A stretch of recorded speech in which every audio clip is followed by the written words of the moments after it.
So welcome to this Greater Life CoffeeCast. And today, of course, we are exploring the topic of home. And of course, home is not just your physical space, it is all that goes up to making a house a home. Your intimate relationships, your relationships with your family, your relationships with your closest friends, and of course, your relationship with yourself. And today, I want to invite a deeper, a broader, a wider, a perhaps more vulnerable look at what it really means to be in relationship. And the focus here is not just actually on, let's say romantic partner or, with your parents or with your children, if you have them. It is actually on all things around your home in which you are in relationship or with which you are in relationship. And the guiding principle for this CoffeeCast is one of the principles that I first came across in an amazing book called Time to Think by Nancy Klein.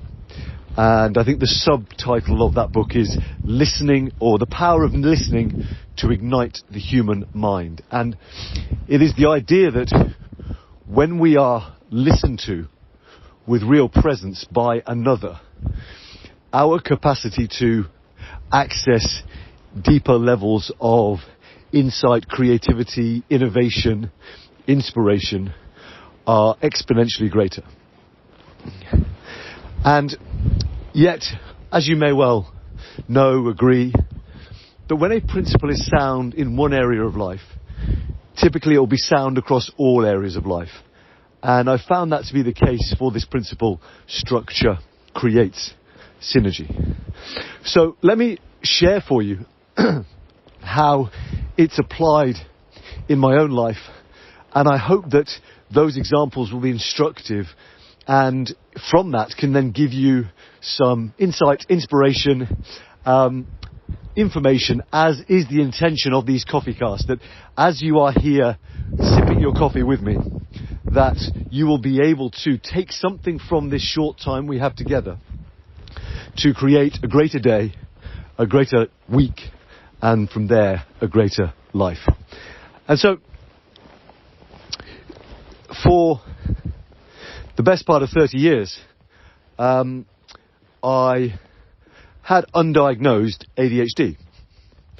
And whilst I'm still exploring how fully to wear that label, as well as other labels of different autistic traits, I am very appreciative of having it as a frame of reference, particularly around how I've been able to, or not able to, up until this point fairly recently, manage my home. Like, the challenges around keeping things tidy, it just seemed like an entirely foreign language that I came to Earth utterly unable to speak. I would look at a room and just like a mess bomb would go off. And of course, as may not surprise you, given the kind of principle being explored today, I had no structure as I see now. And for many, many years, in my journals, in my kind of like contemplations of like, how do I improve myself, my life, the idea of structure was there, front and center. I actually didn't have any way, perhaps, or any sufficient motivation and accountability to stick to it. And it's only fairly recently, and I would say literally in the last 2 or 3 months, that things have really shifted. And very often it will be pain that moves us further and faster than pleasure. And certainly this was the case for me. It was the case that I saw, first and foremost, just how limiting my stories about myself were, and I had reflected back to me by intimate partners and others just how unloving it was to myself and to others for me to maintain a space in the way I did. And I was also shown a process, a framework, a structure that could work. And in testing it and starting to see the benefits of it, that structure began to become a routine, and that routine in time has become a habit. And so that now I notice I am literally seeing the world with different eyes. I am behaving in different ways. And it has all come about in terms of how I manage my home and keep it tidy, because I have structure. And for you listening, this may seem like the most basic, obvious thing, because for you, keeping something tidy maybe is a process that you never had to question, or you had it modelled to you early on, and it's always been a part of you from, your earliest childhood onwards. For me, that was very much not the case. And I'm sure she wouldn't mind me sharing that. My mother, when it came to tidying, she used to just, sit down and cry when she looked at the kitchen, and it was messy, and she knew she had to tidy it. And so I have the deepest compassion for her, because I see how and feel how present that same sense of paralysis and helplessness has been present in me. Even just this weekend when I was clearing out my shed, I just found myself at times having no frame of reference for how to deal with what I was looking at, even as I'd begun to make massive strides in keeping my house in good order. So I share all of that not to either belittle my mother and her efforts as a beautiful and incredible soul, but simply to share that there will be things that you are great at that perhaps you take for granted, and there will be things that, like me, in terms of tidiness and structure, you are still learning the language of. And that's okay. Now, that first example of structure creating synergy, and by synergy I mean the capacity to do more with less, the capacity to create something that is greater than the sum of its parts. And so within the realm of my home, I have less time perhaps now that I'm focused on building greater life in our community for entrepreneurs over 50. And yet, in that less time, because I now have a structure, I am able to do far more in terms of keeping my house tidy and keeping it a space that is both welcoming, warm, and complementary or supportive of creativity, of creation and innovation, and than I ever would be, because I've got this structure now. So there is this synergy, and therefore I am doing more with less, and I am creating something that is greater than the sum of its parts. That the idea of a house being a home, my children now, there is a noticeable difference in their energy because things are cleaner, tidier, there is less chaos, less hecticness. We can find things more easily in the mornings before the school run. All of these are factors that up until the start of the year and beyond were daily blights. So I wonder if you take anything from that first example of structure creating synergy. And in this realm of the home, right, that's a very direct example of structure creating synergy in the home, in the actual physical environment. And so if you don't have a structure, then please do reach out to me, because I'd be happy to share what has worked for me. And I found that more than anything else, it is simply having something and sticking to it. And for me, the pain got so great of not sticking to something that I eventually tried something different, aka actually sticking to the plan.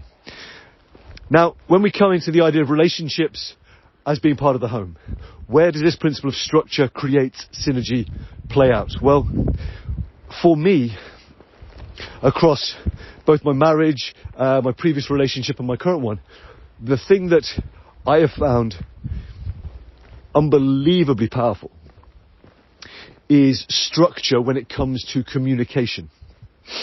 And so, particularly when I was married, one of the great strengths of our marriage was the fact that we would have a weekly check-in with a structured conversation, a set of questions that we would answer for each other and with each other. And it allowed us to weather some real challenges, some tough times, and to also always come back to a baseline of love and connection. And what it also meant was that any molehills that may be developing could be dealt with, acknowledged, and moved beyond before they became, mountains that were insurmountable in relationship terms. And so, I'm trying to think now. It's been such a while since I was married and had those questions, but I recall there was something along the lines of, how are you with your purpose? What's exciting you? What needs to be said? And what was the other one? I'm trying to think.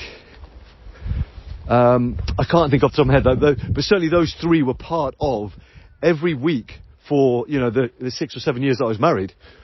We would ask those questions. One other plus, how are you with your purpose? What's exciting you? And what needs to be said? And that was a way of checking in and making sure that both in terms of the relationship and in terms of the individual lives that made up that relationship, that there was a shared vision, and that shared vision was being nurtured and tended.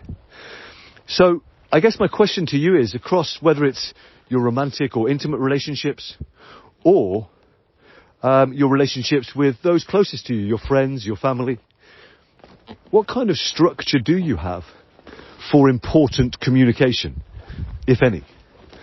And if the answer right now is none, then again, please do get in touch, because there are some ideas that I can share across a whole host of the work that I've been involved with that can really support models, frameworks, and just really powerful questions that over the years have proved more than they're worth their weight in gold. All right. So there we are. That is a little structure, create synergy based CoffeeCast for your morning around the topic on this third pillar of the greater life, home, of health, happiness, home and hustle. And so today, my hope is that you may find ways to bring in greater structure, that you may seize the opportunity to connect and communicate where it is needed most, even though it may be challenging and painful, or slightly scary to say what must be said, to open that conversation, knowing that ultimately the fruits that will come from sharing powerful and perhaps structured conversation will be absolutely transformative and a great contribution to your greater life. So thank you for being with us. I hope you've enjoyed your coffee and this CoffeeCast, and I'll see you tomorrow.